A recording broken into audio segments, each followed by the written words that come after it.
preguntas. Bueno, vamos a empezar. Tenemos un tiempo algo limitado.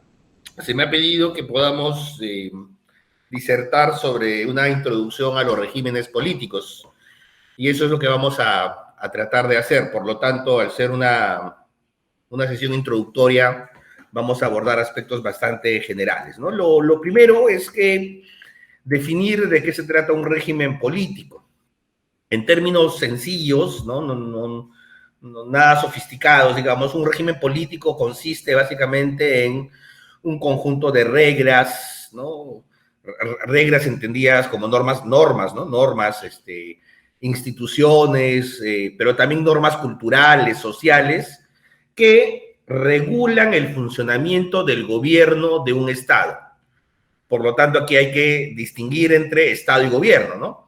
El Estado, digamos, es una unidad, es una forma de organización social que tiene diversos elementos, el territorio, la población, el pueblo de un Estado, ¿no? Y el gobierno y el ejercicio del poder de ese Estado, ¿no?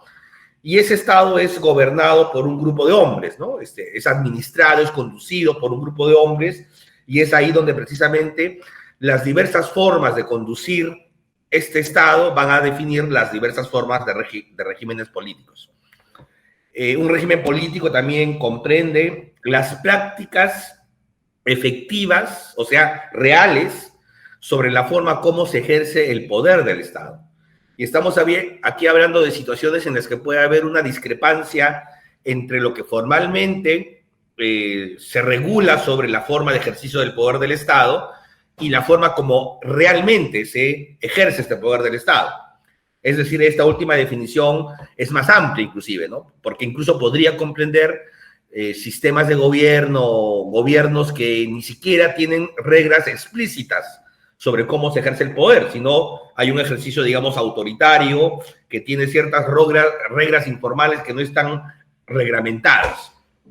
Pero básicamente tiene que ver con eso, ¿no? La forma como se ejerce el poder de un Estado. Eso es, en términos sencillos, un régimen político, ¿no? Yo he puesto acá la imagen de un juego de ajedrez con un rey que tumba al otro, ¿no?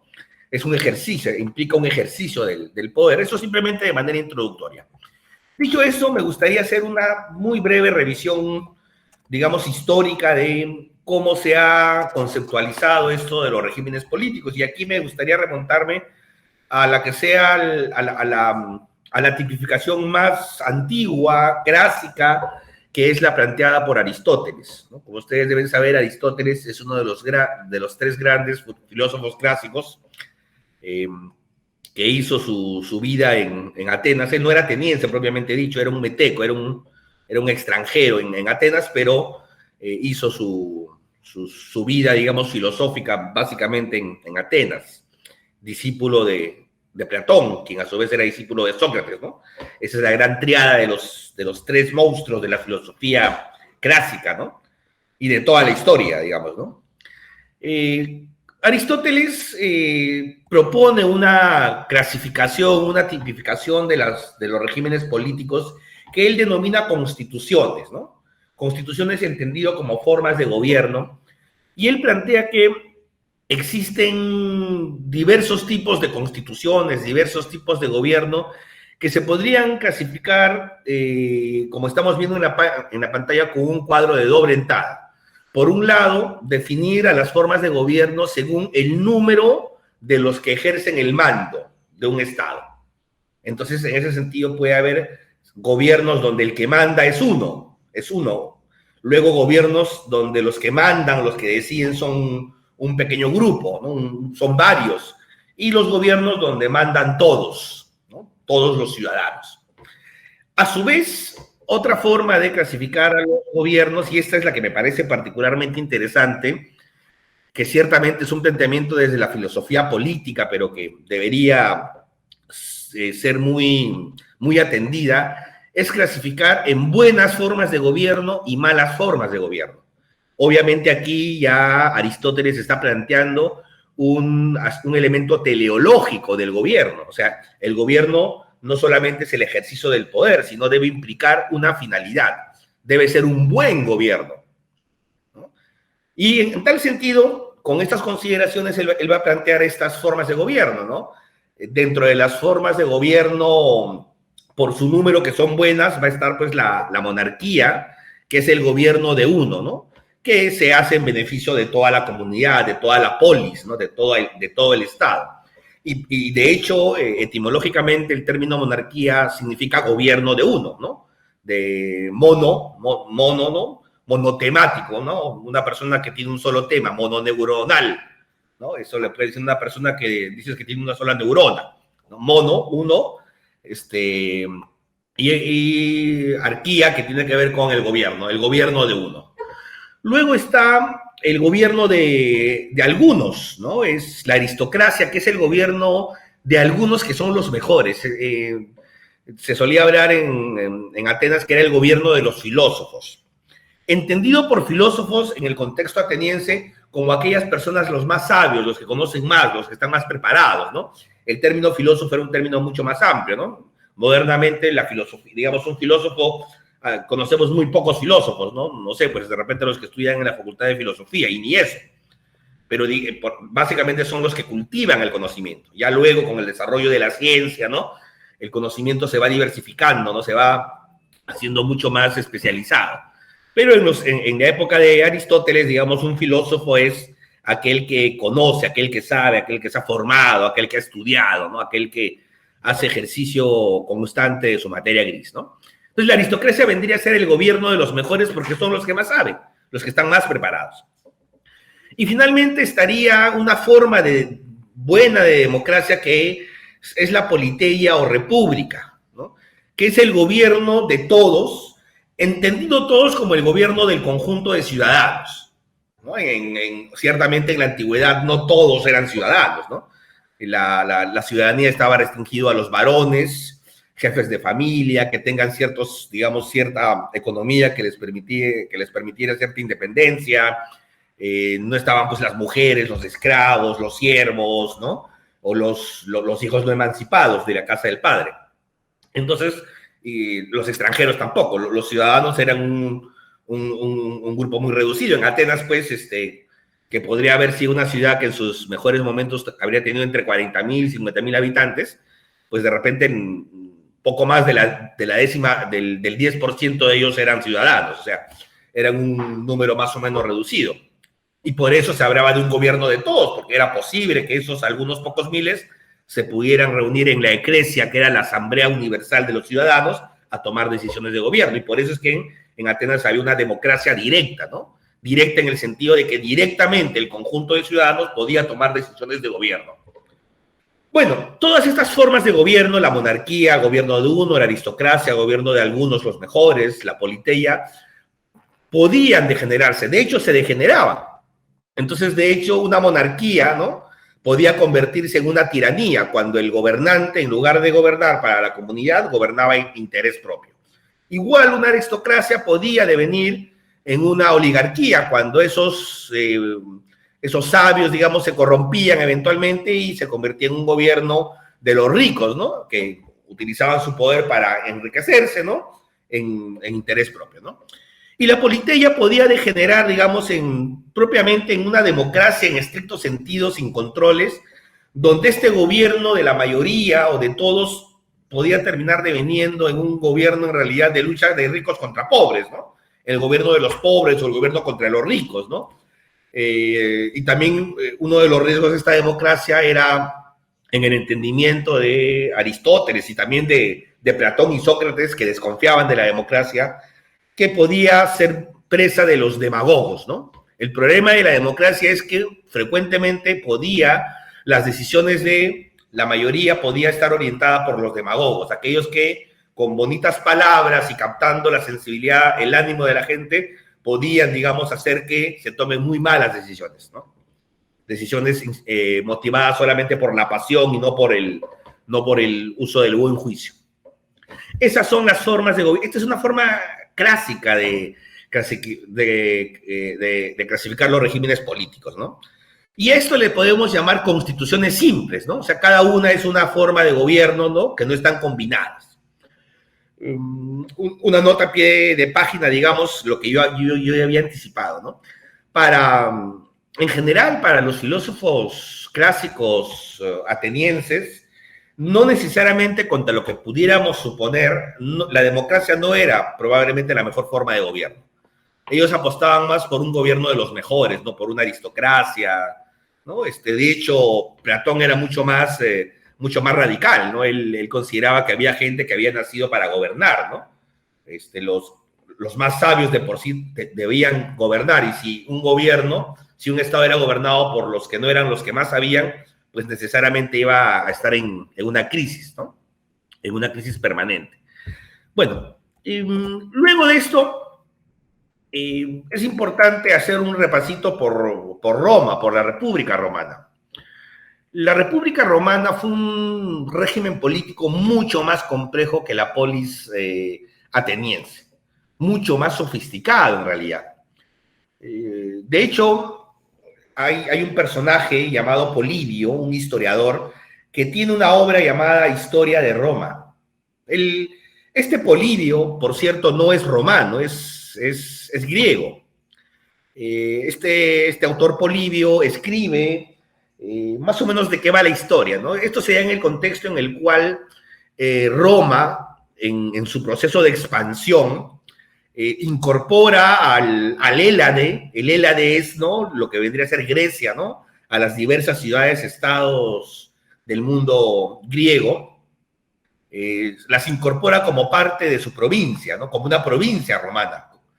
Esto ocurre poco después de la muerte de Alejandro Magno, que había sido el gran unificador del mundo griego. Entonces, cuando Roma incorpora a Grecia como parte de su provincia, como parte de sus dominios, de hecho lleva a muchos sabios griegos, los lleva a Roma, e incluso algunos de ellos los lleva en calidad de esclavos, ¿no? Y eso ocurre en un contexto porque cuando se da el proceso, digamos, de invasión de Roma a Grecia, hay un sector de griegos que básicamente, digamos, no se resiste a la conquista, dice, bueno, pues no, ya no ven por objeto, no ven beneficioso resistir, pero sí hay un grupo de griegos que se convierte en una resistencia a la invasión romana, ¿no? Entre esos personajes estaba este Polibio. Entonces, cuando los romanos, pues, con su poderío militar, ocupan Grecia muy rápidamente, tienen una persecución especial contra aquellos que habían formado parte de la resistencia, ¿no? Y los apresan, no los matan, los llevan como esclavos a Roma. Y Polibio era uno de estos personajes, ¿no? Polibio detestaba en un principio a Roma. Obviamente, ¿no? O sea, eran los invasores. Pero cuando Polibio llega a Roma, él es tratado por los romanos como generalmente los romanos trataban a los griegos, ¿no? Una cosa importante entre las familias más poderosas de Roma es que a ellos les encantaba tener esclavos griegos, porque, digamos, los esclavos griegos eran muy, muy requeridos, eran sabios, ¿no? Claro, eran formalmente esclavos, los compraban y costaban una fortuna, pero en realidad el esclavo griego típico, ¿no?, era el asesor del amo, ¿no? Era el preceptor de sus hijos, era su consejero, su contador, o sea, eran personas muy preparadas, y de hecho los hacían participar en una especie de tertulias, ¿no?, en círculos de estudio, de conversación, que se daban entre las familias, entre personajes muy importantes en Roma. Y así, pues, Polibio, siendo esclavo, es incorporado a los círculos donde había un personaje llamado Escipión el africano, etcétera, personajes importantísimos, ¿no? Como muchos filósofos griegos, ¿no?, que forman parte de sus círculos. Polibio conoce, digamos, el sistema de gobierno romano y queda totalmente sorprendido, queda maravillado. Dice, oye, este es el gobierno perfecto. Porque él, digamos, recordaba que generalmente las diversas formas de gobierno que habían sido recordadas, por ejemplo, por Aristóteles, siempre tendían a degenerar. Y de hecho, él habla de la existencia de una anaciclosis, que es un ciclo por el cual las diversas formas de gobierno se van sucediendo una a otra, ¿no? Así de la monarquía, necesariamente toda monarquía va a degenerar, se va a convertir en tiranía, entonces va a haber un alzamiento, ¿no?, una rebelión contra la tiranía que va a establecer una aristocracia, ¿no? Pero luego esta aristocracia va a degenerar en oligarquía, luego esto va a generar el levantamiento de las mayorías para establecer un gobierno, digamos, una república democrática que igual va a degenerar en demagogia, y ya luego de eso probablemente se vaya hasta una anarquía, ¿no? Así hasta reiniciar el ciclo. O sea, él tenía esta idea muy griega de que los gobiernos tendían a degenerar, ¿no? Se iban sucediendo unos a otros, y de hecho eso es un poco lo que había pasado en la historia griega. Entonces, cuando él conoce la República Romana, él dice lo siguiente: oye, no, la República Romana no es una constitución simple, es un gobierno mucho más complejo. Es un gobierno que, por un lado, tiene de monarquía, y la figura de la monarquía él la ve en el personaje, en el cónsul, ¿no? Que en realidad eran dos cónsules, porque todos los cargos elegidos, todas las magistraturas que se eligen en Roma, se elegían de a dos por un año, por un periodo anual. Y los cónsules eran algo así como decir los presidentes de la República, ¿no? Los cónsules, ¿no? Elegidos por un año tenían, digamos, eran los titulares del poder ejecutivo de la República Romana, ¿no? Y gobernaban con un gran poder, aunque equilibrado entre ellos mismos, ¿no? Entonces, él cuando mira a los cónsules dice: oye, estos son como los monarcas, ¿no? Y luego mira, el Senado romano lo ve: oye, esto es como la aristocracia, ¿no? Y en efecto, el Senado era un Senado aristocrático, integrado vitaliciamente por las familias, ¿no?, más nobles de Roma, los patricios de las familias fundadoras de Roma. Pero también había una cosa muy peculiar en Roma, que eran las asambleas populares o comicios, que son los que precisamente todos los años elegían a los magistrados. De hecho, el término comicio a veces es utilizado por algunos comentaristas algo ocultos, ¿no? Como sinónimo de elecciones, ¿no? Porque los comicios eran eso, los comicios eran asambleas populares para elegir a los magistrados.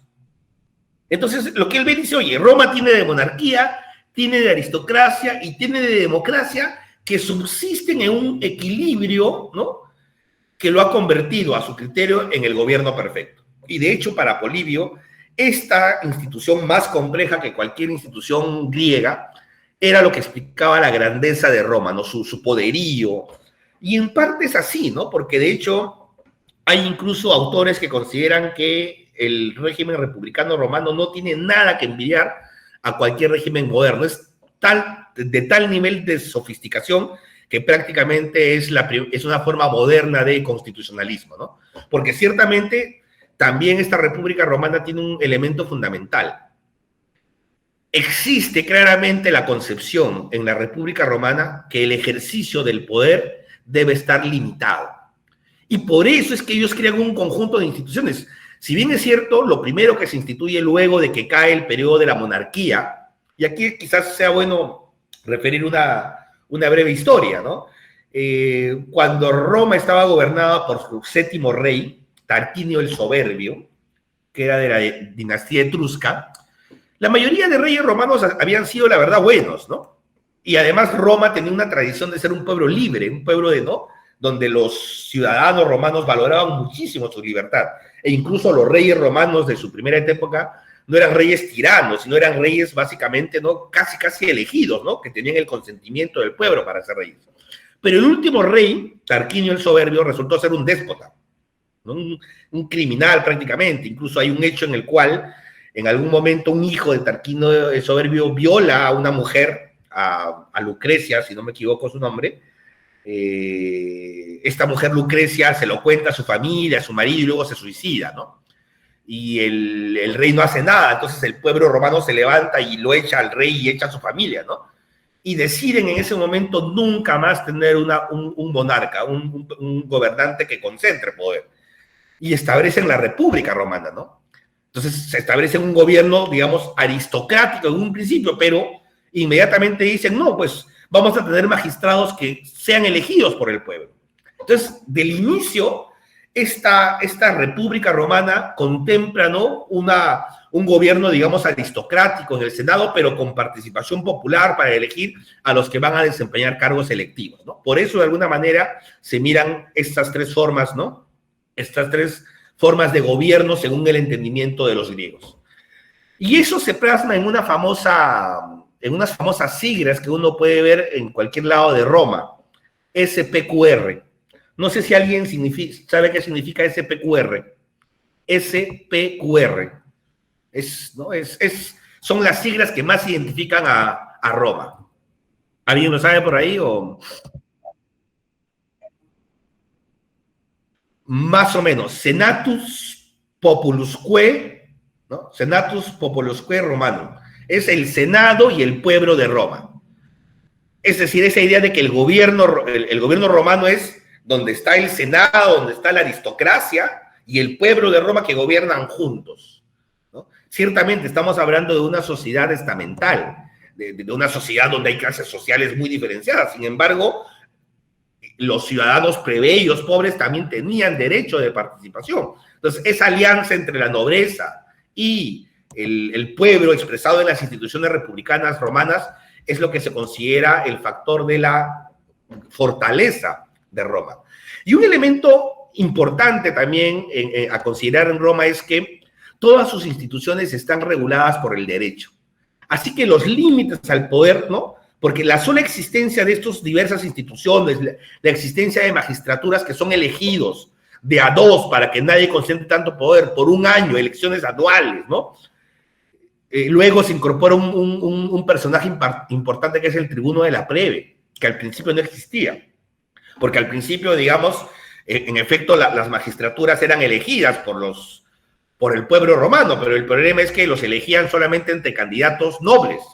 Y en algún momento se asan, digamos, el pueblo y dicen, oye, qué chiste, ¿no? Elegimos a magistrados, pero resulta que solamente entre los candidatos de los ricos, de la nobleza. Queremos tener nuestros propios, ¿no? Nuestros propios representantes, y ahí hacen como una huelga general que dura 3 días, y ahí se acepta tener un nuevo cargo, el tribuno de la plebe, que también son de a dos, cuya exigencia era que necesariamente tenían que ser plebeyos, no patricios. Y además estos personajes tenían un importante poder, un derecho de veto. Ellos podían vetar cualquier decisión aprobada por el Senado. Era un poder único, pero poderosísimo, ¿no? Entonces, la República Romana es un conjunto de instituciones donde claramente tienen la concepción de los límites al poder, ¿no? El poder se ejerce limitadamente. Por eso se considera la primera gran forma de constitución. Y es un régimen, ciertamente, es lo más parecido que puede haber a una democracia moderna.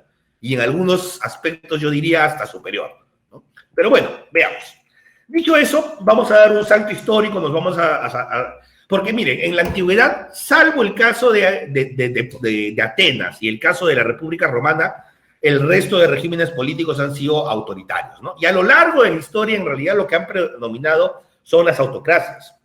Los momentos democráticos en realidad han sido más excepcionales.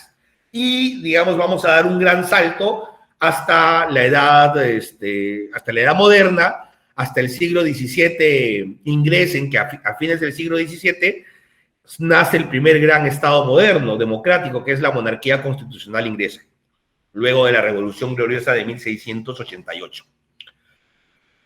Bueno, vamos a entrar ahora a una clasificación, a una tipificación de los regímenes políticos contemporáneos, de los actuales, ¿no? Básicamente, más allá de toda la literatura que pueda haber, porque a veces yo creo que algunas tipificaciones confunden, ¿no? Dicen, hablan de democracia, luego dicen autoritarismos, totalitarismos. Yo creo que hay que hacer una línea divisoria muy clara. Distinguir las democracias y todas las formas y todos los tipos de democracias que puede haber de las autocracias. Y toda la variedad de autocracias que puede haber. Esa es la línea divisoria fundamental. No es democracia, autoritarismo, dictadura, no, totalitarismo, no. La línea divisoria es democracias por un lado y autocracias por otro lado, porque tienen elementos suficientemente distintivos unos de otros. Dentro de las democracias contemporáneas podemos hablar que existen algunos tipos. Luego vamos a volver sobre ellas, ¿ya? Pero básicamente para mencionarlas. Están, por un lado, las repúblicas, ¿no? De hecho, la mayoría de democracias contemporáneas se realizan en estados que se declaran ser repúblicas. Y la primera gran república moderna es Estados Unidos. Luego viene Francia y ya luego de ahí otras más, ¿no? Y el otro gran modelo son las monarquías pero no las monarquías de viejo cuño, no las monarquías de los monarcas absolutos, sino las monarquías constitucionales. Monarquías donde el monarca gobierna conforme a una constitución, con los límites de la constitución, sometida a la ley del parlamento, y que generalmente tienen formas de gobierno parlamentaria. El modelo es el modelo inglés, ciertamente, pero hay otras monarquías, ¿no? Actualmente España es una monarquía constitucional, Dinamarca, varios países europeos, ¿no? Tienen un sistema monárquico, lo cual no los hace menos democráticos, son muy democráticos. Entonces, están las repúblicas y las monarquías, ¿no? Prácticamente todas las monarquías tienen régimen de gobierno parlamentario. Dentro de las repúblicas suelen haber, digamos, tres grandes tipos, o dos en realidad, ¿no? Dos tipos centrales. Las repúblicas presidencialistas, ¿no? El sistema que tienen un presidente de la república elegido directamente por voto popular, a semejanza o tomando como modelo el caso de los Estados Unidos. Y el otro son las repúblicas parlamentaristas, donde los ciudadanos no eligen a un presidente de la república, no eligen a un jefe de Estado, solo eligen al parlamento. Y es el parlamento elegido el que a su vez va a conformar un gobierno de acuerdo a la correlación de fuerzas que tenga ese parlamento. Y van a haber algunas repúblicas que tienen un sistema mixto, ¿no? Que combina básicamente entre el presidencialismo y el parlamentarismo, ¿no? Que o son más presidencialistas con rasgos parlamentarios o parlamentaristas con rasgos presidenciales, que están un poco a la mitad, ¿no? Mixturas. Son una combinación, son un combinado, como a veces nos gusta mucho a los peruanos, ¿no? Nos gusta combinar la comida, ¿no? Nos gusta nuestro frijol, pero con su seco, ¿no? Nos gusta nuestro ceviche, pero con sus chanfainitas y eso en carretilla. Combinados. De hecho, el régimen político peruano no es un presidencialismo, contra lo que se dice, es un presidencialismo parlamentarizado. Es una chanfainita, en realidad. Ya luego vamos a ver cómo funciona eso. Y luego están las autocracias. Las autocracias son todo aquello que no son democracias, ¿no? Y dentro de eso, digamos, podemos mencionar algunas, ¿no? Las monarquías absolutistas, ¿no? Que son precisamente aquellas sistemas de gobierno, formas de gobierno contra las cuales surgen las democracias modernas. Las monarquías constitucionales o las repúblicas surgen como negación en lucha contra las monarquías absolutas, como la de Luis XVI, como la de los Luises franceses, en general, contra los monarcas absolutos que concentran todo el poder, ¿no? Y las derrotan, ¿no? Y las sustituyen, ¿no? Pero, por lo tanto, estas monarquías absolutas las mencionamos aquí por razón histórica, ¿no? Para destacar su contraposición frente a las democracias modernas. Pero ya propiamente en la edad contemporánea han surgido diversos tipos de autocracias. Menciona las más conocidas, los totalitarismos, por ejemplo, que surgieron sobre todo en el siglo XX. Las dictaduras militares típicas, ¿no? Donde hay un militar o las Fuerzas Armadas que dan un golpe de Estado, ¿no? Que también han abundado en el siglo XIX, en el siglo XX. Y más recientemente, unas formas de gobierno a las cuales Steve Levitsky les ha denominado autoritarismos competitivos, que parecen democracias, pero son autocracias. Son una especie de autocracias disfrazadas, ¿no? Disfrazadas de democracias. Por lo tanto, confunden a veces, ¿no? Confunden a los incautos que dicen, no, oye, ¿no? Venezuela es una democracia porque hay elecciones, ¿no? Entonces, entonces, pero claramente quien conozca el régimen venezolano sabrá que es una autocracia y de aquellas, ¿no? Y de aquellas. Esto es, digamos, una clasificación muy general. Dicho eso, una breve reflexión, ¿no? Este personaje que ven ahí es uno de los personajes ingleses más importantes del siglo XX, ¿no? Winston Churchill. Es un personaje, pero extraordinario. Su vida es fantástica, ¿no? Es un personaje polémico, controvertido, un líder nato, ¿no? Él tiene una frase que es la que ustedes pueden ver en la pantalla, ¿no? La democracia es la peor forma de gobierno, excepto por todas las demás que se han probado, ¿no? Esta frase, como ustedes podrán apreciar, es paradójica, ¿no? O sea, parece que no tuviera sentido, ¿no? Porque en términos lógicos, ¿no? Si la democracia es la peor forma de gobierno, lo peor, pues, ¿no? es lo peor, ¿ya? ¿No? Cualquier otra cosa es mejor que lo peor. Sin embargo, luego nos dice, excepto por todas las demás formas de gobierno que se han probado, ¿no? No sé si alguno se animaría a tratar de interpretar esas palabras tan conocidas de Winston Churchill, ¿no? ¿Qué quería decir Winston Churchill cuando él manifestaba que la democracia es la peor forma de gobierno excepto por todas las demás? A ver, para interactuar un poquito. ¿Quién se anima? A ver, ahí veo que alguien está en su avatar está con un gato. A mí me gustan los gatos. A ver, ¿quién eres que está con el gato ahí? No veo su nombre. Porque dice 8 más. A ver.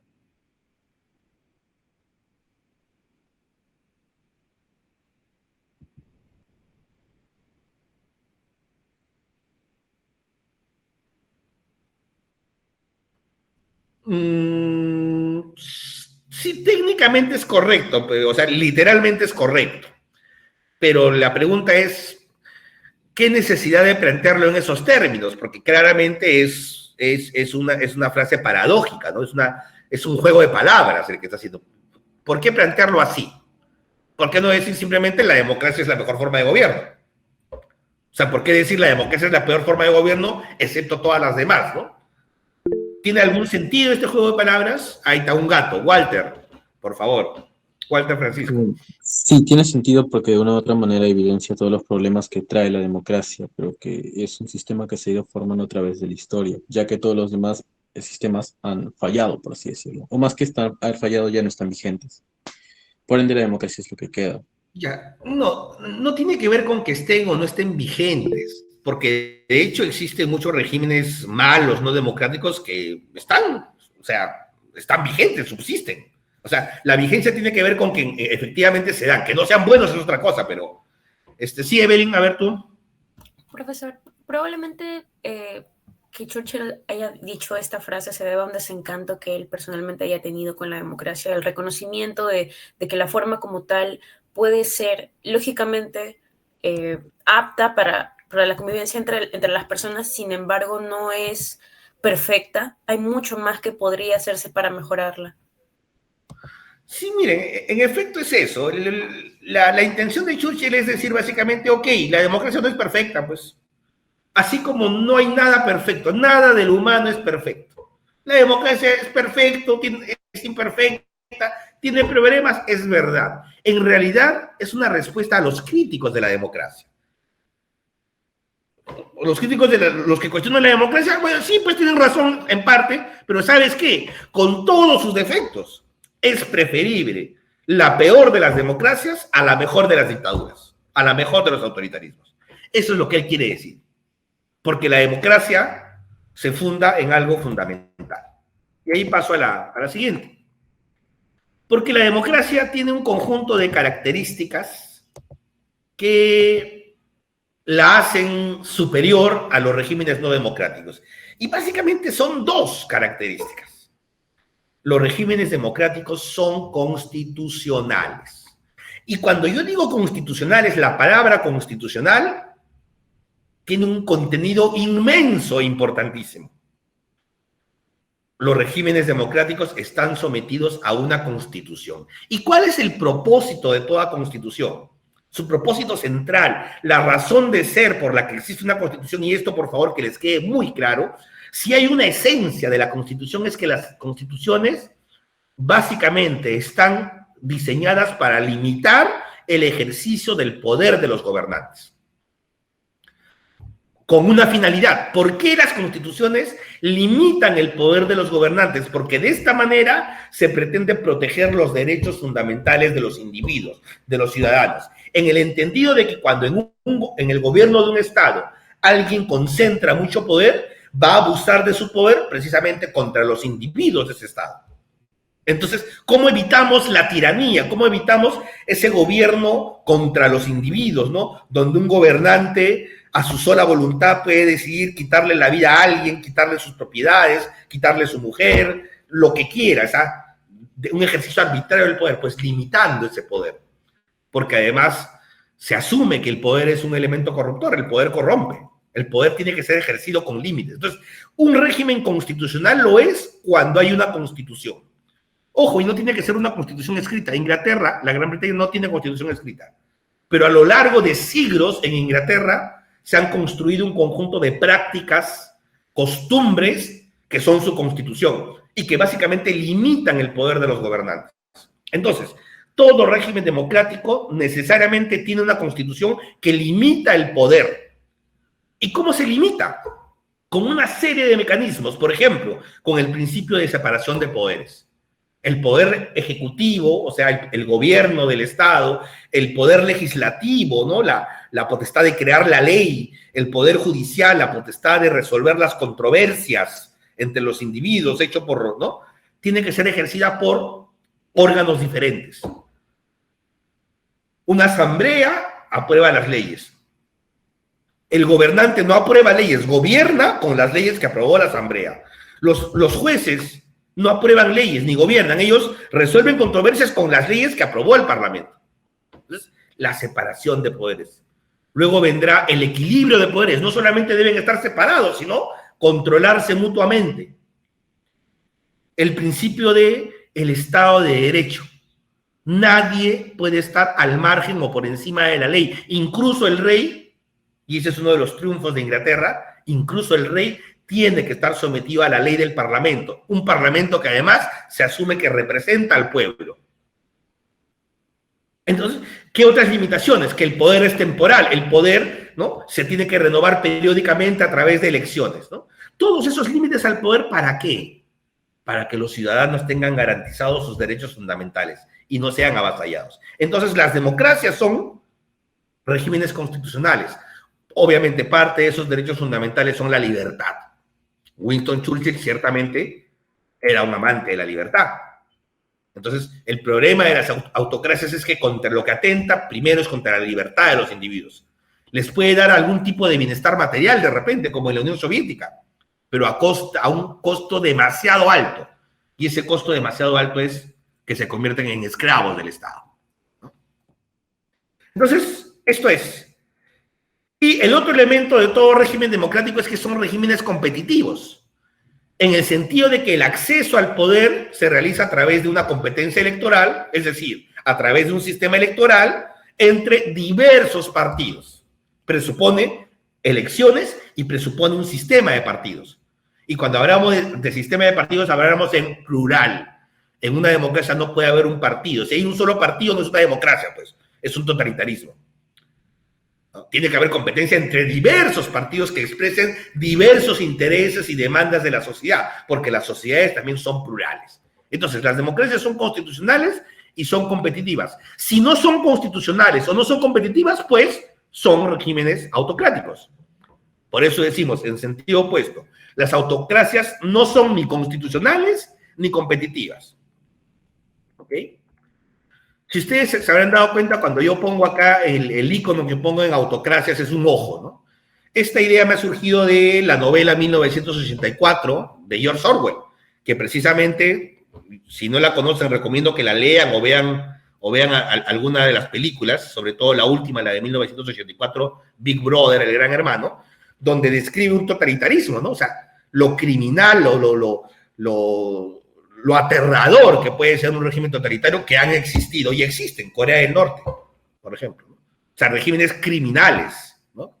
Las autocracias que controlan absolutamente todo, ¿no? Donde el individuo es una pieza totalmente controlada por el Estado, ¿no? Entonces, eso es un poco. A ver, algunos comentarios adicionales.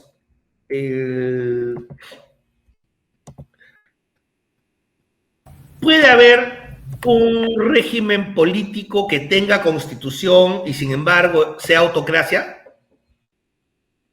¿Qué dicen ustedes?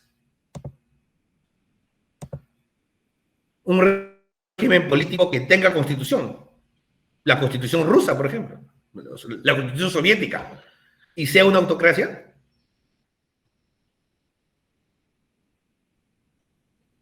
¿Qué dices, Danitza? Imaginemos un Estado que tiene constitución, o sea, una constitución política como la tiene el Perú, pero sea una autocracia de acuerdo a lo que he dicho.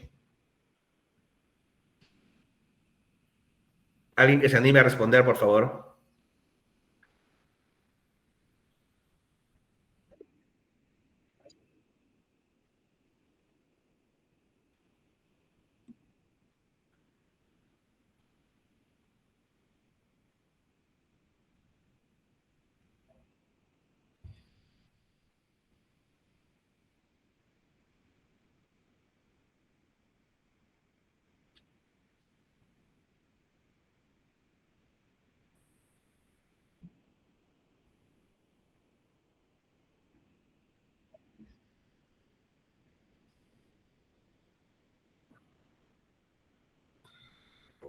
Correcto.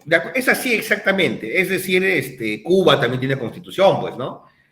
Para que una constitución lo sea en el sentido de lo que he explicado, tiene que limitar el poder de los gobernantes. Si tú ves una constitución que al final del día no limita el poder de los gobernantes, a pesar que te habla que el pueblo, que el proletariado, que no, te llena que la democracia popular, ¿no? Pero si en términos efectivos, bajo ese discurso, esa retórica, supuestamente en favor del pueblo, el que realmente toma las decisiones es un partido, que además, cuando hay un partido único, generalmente ese partido está controlado por una cúpula y a su vez en esa cúpula hay un gobernante que generalmente se le rinde culto a la personalidad. Todos los totalitarismos y muchos autoritarismos generan un culto a la personalidad. O sea, si al final del día, si la forma efectiva de tomar las decisiones en ese estado de los gobernantes es sin límites, pues eso no es una constitución. Ese no es un régimen constitucional, por más que se llame constitución, ¿no? Entonces, muy correcto. Ya para ir terminando, esto es algo introductorio nada más, yo luego les voy a pasar el PPT. Está el caso, ¿no?, de regímenes que obviamente es más difícil definir si son democracias o autocracias, ¿no? Respecto del régimen mexicano, en México durante el siglo XX, tras la Revolución Mexicana, a partir de la década de 1930 aproximadamente, se consolida el Partido Revolucionario Institucional, ¿no?, que surge de la convergencia de los diversos movimientos que formaron parte de la Revolución Mexicana. Y se consolida como un gran partido, pero que desde que llega al poder, lo que establecen es un régimen en el cual no se permite la participación efectiva de otros partidos que le puedan disputar el poder.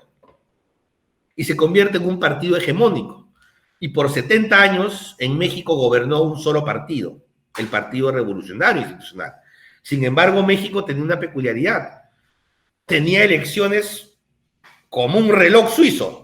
Cada 6 años elecciones presidenciales, cada 3 años elecciones parlamentarias, había otros partidos, o sea, eran elecciones donde había otros partidos, no era como en la Unión Soviética partido único, no, el PRI competía con otros partidos, ¿no?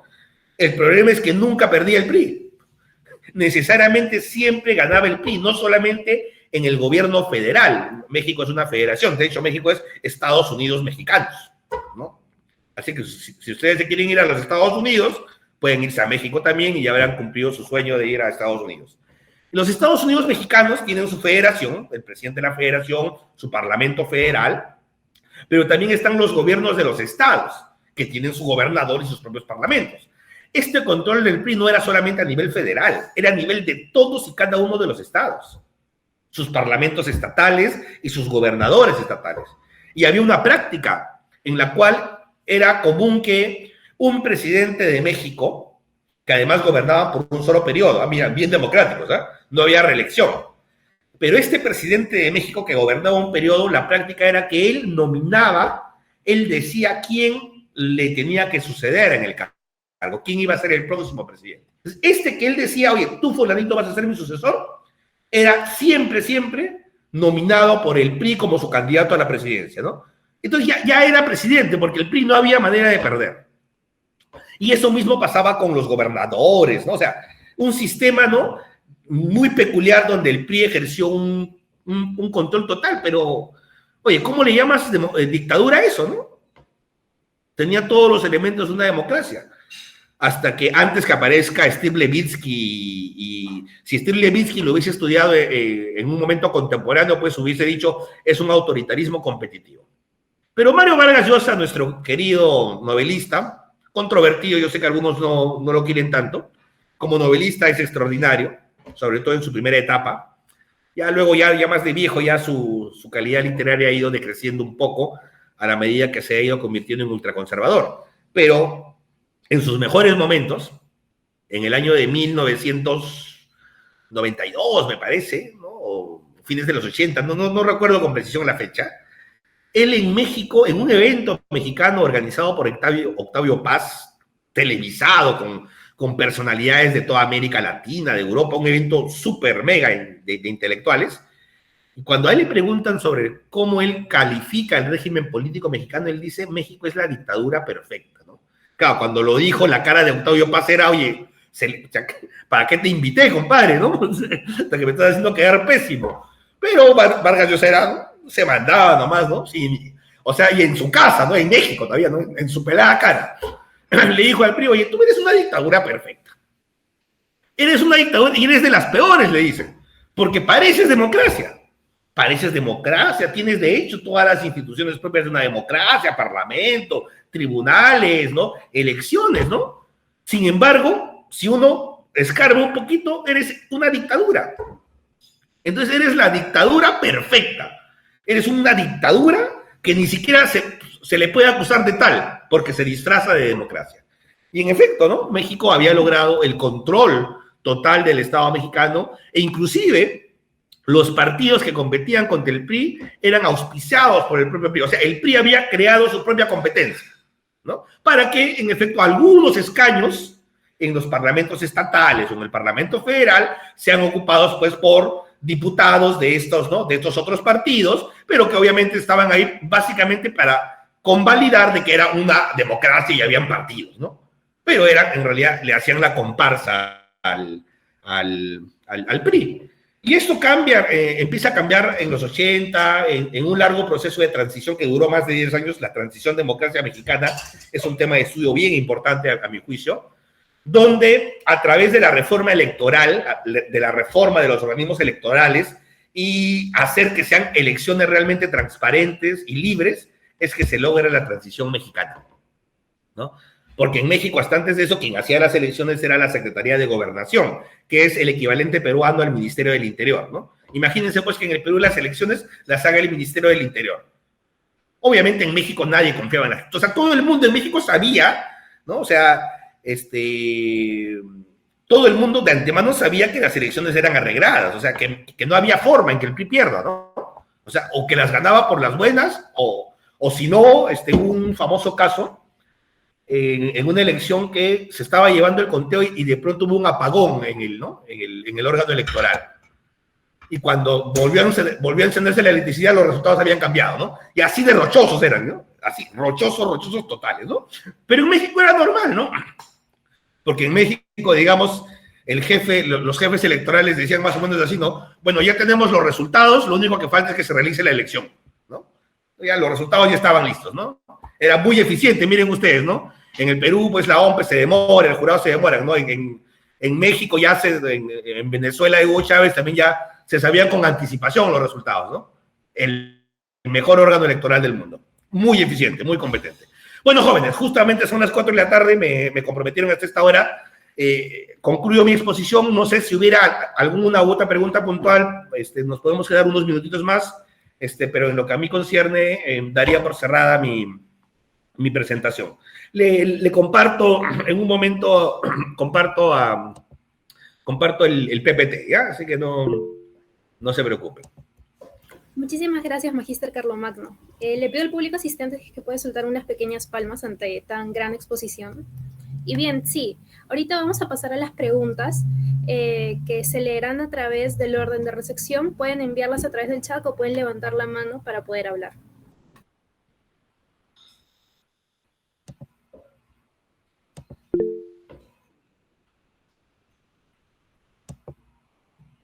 Sí, buenas tardes, profesor Carlomagno. Mi pregunta es la siguiente. En el caso de de lo que vienen a ser modelos de carácter oligárquico como ocurría en Venecia o en los Países Bajos del Renacimiento y principios de la Edad Moderna, en los cuales se podría hablar que se había una limitación del poder entre los funcionarios que en ese momento gobernaban esos países, pero tomando en cuenta que esta limitación de poder se daba en un contexto oligárquico, en un contexto cerrado en el cual solamente tenían derecho a participación política una élite económica comercial. En ese sentido, ¿cómo se podría caracterizar según esta clasificación de democracia o autocracia? Tomando en cuenta que hay limitación de poder, hay hasta incluso elecciones, pero no está abierta a todos, está muy cerrada. Claro, de hecho, podrían ser pues repúblicas oligárquicas, ¿no? Repúblicas que en efecto, siguiendo el modelo romano viejo, ¿no? Tenían cierta división del poder relativa, pero no eran democracias participativas, ¿no? Digamos, era una democracia de cúpulas, muy restringida. O sea, a ver, digamos, entre la Edad Antigua, entre la caída de la República Romana en el año 27 antes de Cristo, y la primera gran república moderna, que es la Inglaterra post-revolución gloriosa de 1688, habían pasado, digamos, pues, ¿cuánto? Casi 1700 años. O sea, en ese interín hubo algunos esfuerzos democratizadores o de ir construyendo instituciones constitucionales, sí, es verdad, ¿no? Pero, digamos, hablar de democracias en el sentido moderno no lo podemos hacer sino a partir de la monarquía constitucional inglesa que surge luego de 1688. Sí, de hecho, estaba la República Holandesa, la República de Venecia, Florencia, ciudades-estado, ¿no? Donde habían ciertos atisbos, pero que no podían llegar al nivel de democracia. De hecho, precisamente una aspiración de Maquiavelo, el tan importante padre de la ciencia política, ¿no? Era contra lo que se pueda suponer, claro, porque Maquiavelo tiene mala prensa, ¿no? Maquiavelo es el del fin justifica los medios, que nunca lo dijo, por cierto, ¿no? Pero Maquiavelo también es el de de los discursos de la primera década de Tito Livio. Tito Livio era un historiador romano, entonces Maquiavelo estudia la República Romana a partir de Tito Livio, y también, al igual que Polibio en su momento, dice, oye, esto es lo que debemos tener, esta República Romana perfecta. Entonces, él quiere un renacimiento político tomando el modelo republicano romano. Y ese es, en realidad, el sentido de su propuesta. Pero él es consciente de algo, oye, la política contemporánea era pues salvaje, porque en esa república siempre, ¿no? La política era asesinatos, conspiraciones, guerras, ¿no? Era una sociedad muy guerrera, además. Entonces, más bien, él decía, necesitamos un príncipe fuerte, capaz, que pueda, ¿no? Gobernar, empoderarse no solamente en Florencia, sino unificar las ciudades de Estado italiana y restablecer algo parecido a la vieja República Romana. O sea, como conceptos, como ideas estuvieron ahí. O, por ejemplo, cómo es que en Inglaterra, desde 1215, desde la Carta Magna de Juan Sin Tierra, empiezan a construirse atisbos de constitucionalidad, cuando en la guerra entre señores feudales y el rey Juan Sin Tierra por temas de impuestos, etcétera, el rey acepta limitar su poder y que hay cosas que no puede aprobarlas sola, sino con el concurso de un parlamento de nobles que luego se amplía en 1275, en 1265, a un parlamento donde ya empiezan a participar incluso los comunes, los famosos comunes, o sea, los que no eran de la nobleza, sino que eran los representantes de las ciudades. O sea, Inglaterra, por ejemplo, fue construyendo lógicas de limitación al poder durante siglos, pero como que son atisbos, ¿no? Les falta la fuerza del derecho, ¿no? Por eso, digamos, vendrían a ser una especie de protodemocracias, ¿no? Pero algo así, bueno, se puede hacer otra tipificación seguramente, ¿no? Rodrigo, por favor.